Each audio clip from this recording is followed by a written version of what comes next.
Ndugu na mabibi, vijana, wazee, wavulana, kwa wasichana, wazazi na walimu, karibuni tena kwenye kipindi changu cha tafsiri ya maneno.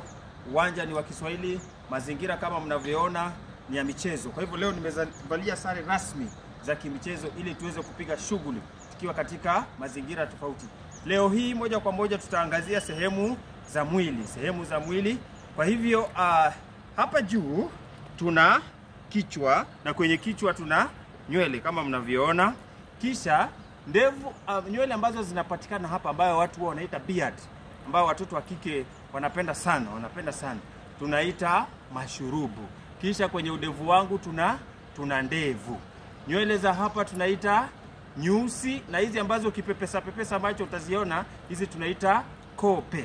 Kwa hivyo kama kawaida vile hapa tuna masikio sawa. Tukishuka hapa, hii sehemu tunaita bega, na mfupa mgumu ambao ukigusagusa hivi utauona ama utausikia, tunaita mtulinga. Mfupa wa bega unaitwa mtulinga. Kisha tukishuka kwenye mkono, sehemu ambayo inavaliwa saa, sehemu hii tunaita kiwiko, na hapa juu ndio tunaita kiganja. Kofi haili ila kwa viganja viwili. Kwa hivyo huwezi kupiga kofi kama hujajumuisha hii na hii.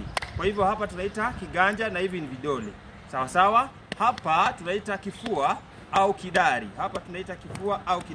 Kisha tukiteremka, sehemu hii mfupa mgumu tunaita kisugudi.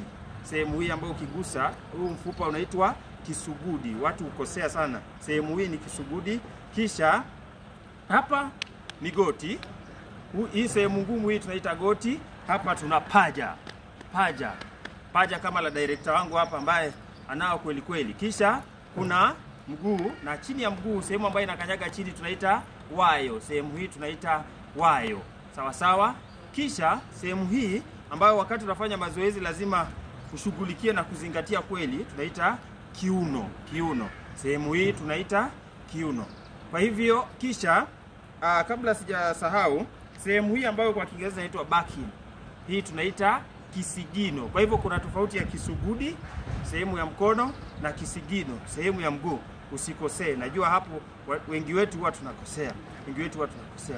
Kwa hivyo kama kuna sehemu yote ambayo sijataja, wacha nijue pale kwenye comment section. Asanteni sana kwa wale ambao wana support kwenye mtandao wangu wa YouTube. Tafadhali subscribe, na kwenye TikTok tafadhali follow. Nawashukuru sana. Siku zote nitawaacha kwa msemo unaosema ukimwashia kipofu taa utayamaliza mafuta.